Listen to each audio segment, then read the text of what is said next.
आवाज तर तुम्ही ऐकलाच असेल, खमंग असा पोह्याचा शेव चिवडा. एकदा केला ना, की महिनाभर आपण तो स्टोअर करून ठेवू शकतो आणि चहा कॉफीबरोबर किंवा मधल्या वेळेमध्ये किंवा आपण प्रवासासाठी कुठे जाणार असो ना, तर तेव्हासुद्धा आपण खाऊ शकतो. तर नमस्कार, मी आरती आणि आरतीज किचनमध्ये तुमचं सगळ्यांचं खूप खूप मनापासून स्वागत. तर इथे मी पोहे घेतलेले आहेत. आपण जे पोहे बनवण्यासाठी जे पोहे वापरतो तेच पोहे आहेत. फक्त थोडेसे चाळून घ्यायचे आणि निवडून घ्यायचे. आणि इथे मी 3 कप पोहे घेतलेले आहेत चिवडा बनवायला. आणि पोह्याचा ना जास्त असं चुरा असता कामा नये पोह्यामध्ये. सगळे चांगले असे पोहे असले पाहिजेत म्हणजे चिवडा आपला छान बनवून तयार होणार. आता मी इथे तेल गरम करत ठेवलेलं आहे. तेल व्यवस्थित असं कडकडीत करून घ्यायचं आणि त्याच्यानंतर इथे एक चाळण घेतलेली आहे आणि ह्याच्यामध्ये आपण तळून घेणार आहोत सगळे पोहे, शेंगदाणे वगैरे जे असतील चिवड्यासाठी लागणार ते तळायचं. म्हणजे कसं पटापट असं तळून होतं आणि बाहेर काढायला सोपं जातं. तर पहिल्यांदा इथे शेंगदाणे मी तळून घेते. ते 1 कप एवढे शेंगदाणे घेतलेले आहेत. हे जे शेंगदाणे आहेत ते मीडियम गॅसवर मी तळून घेतलेले आहेत आणि व्यवस्थित खमंग असे तळून घेतलेत.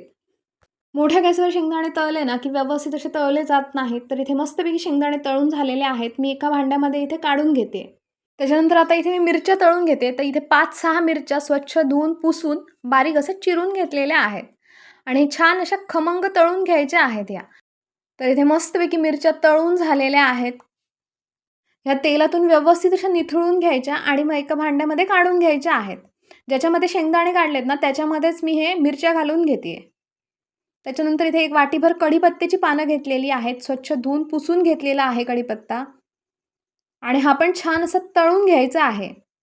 कढीपत्ता तळल्यानंतर मस्त खमंग कुरकुरीत असा होतो हा आणि ह्याचा फ्लेवर जो आहे चिवड्यामध्ये अप्रतिम लागतो. तर कढीपत्ता आवर्जून घालायचा. आता मी इथे पोहे तळायला घेते तर पोहे तळण्याच्या आधी मी मिरच्या आणि कढीपत्ता तळून घेतलेला. त्यामुळे त्याचा जो फ्लेवर आहे तो तेलाला छान आलेला आहे. त्यामुळे पोह्यांना छान असा फ्लेवर येणार आपल्या. आणि पोहे तळताना ना गॅसची जी फ्लेम आहे ती मोठी ठेवायची आणि पोहे तळायचे. म्हणजे पोहे कसे व्यवस्थित असे फुलले जातात. तर अशाच पद्धतीने मी इथे सगळे पोहे तळून घेते. तर इथे मस्तपैकी हे पांढरे शुभ्र पोहे आपले तळून झालेले आहेत. मस्त असे फुलतात हे पोहे. आणि इथे मी सगळे पोहे अशाच पद्धतीने तळून घेतलेले आहेत. आता चिवड्याचं हे जे मिश्रण आहे हे बाजूला ठेवून देते आणि आता शेव बनवायला घेते. तर त्याच्यासाठी पहिल्यांदा 1.5 कप बेसन घेतलेलं आहे म्हणजे चणा डाळीचं पीठ. चणा डाळीचं पीठ जर वापरायचं नसेल ना तर आपण मूग डाळीच्या पिठाचा पण शेव बनवू शकतो. तो पण खूप छान होतो. त्याच्यानंतर आतमध्ये मी थोडासा इथे ओवा घालून घेते. हातावर असं थोडंसं चोळून घ्यायचा मग स्वाद छान येतो ओव्याचा. हिंग घातलेला आहे अर्धा चमचा. हळद पावडर घातलेली आहे अर्धा चमचा. आणि मी इथे मिरची पावडर घालते आहे. अर्धा चमचा घातली आहे, जास्त घालायची नाही.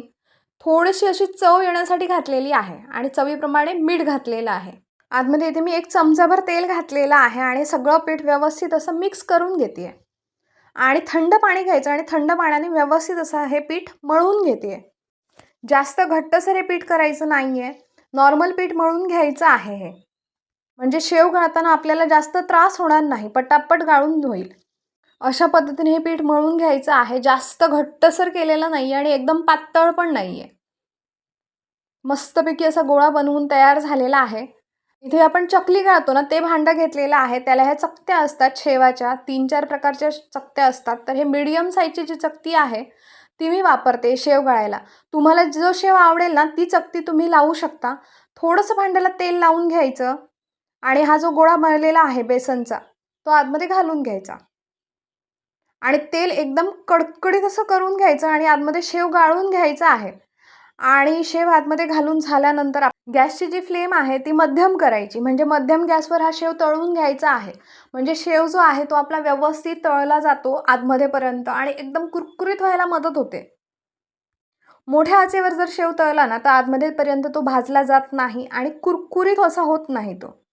तर इथे एका जाळीवर काढून घेते हा शेव आणि अशाच पद्धतीने सगळा शेव बनवून घेते. असं घरात शेव बनवला ना की आपण तो चांगल्या तेलामध्ये बनवतो आणि पटापट असा बनवून तयार होतो. जास्त वेळ लागत नाही. तर इथे माझा सगळा शेव बनवून तयार झालेला आहे आणि हा जो शेव आहे तो आपल्याला पोह्यांमध्येच मिक्स करून घ्यायचा आहे. तर हा शेव जो आहे तो मस्त कुरकुरीत असा झालेला आहे. मी इथे हा सगळा बारीक करून घेते कारण पोह्यांमध्ये मिक्स करताना असा बारीक करून घालायचा. आणि हे जे मिश्रण आहे हे सगळं व्यवस्थित असं हे मिक्स करून घेते.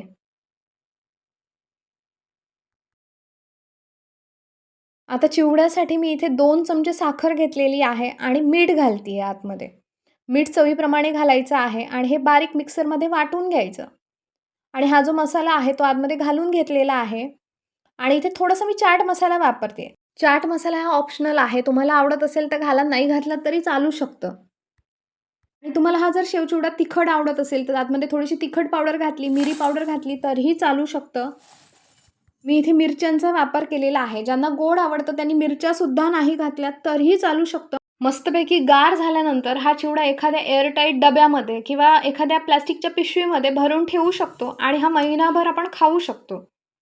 मस्तपैकी खमंग खुसखुशीत असा पोह्याचा शेवचिवडा बनवून तयार झालेला आहे. तर आजची रेसिपी माझी तुम्हाला कशी वाटली मला नक्की कमेंट करून सांगा. आणि असाच मस्त मस्त खावा, सुशेगात राहा. माझ्या व्हिडिओ लाईक आणि शेअर करा आणि माझ्या चॅनलला सबस्क्राईब करा. Thank you.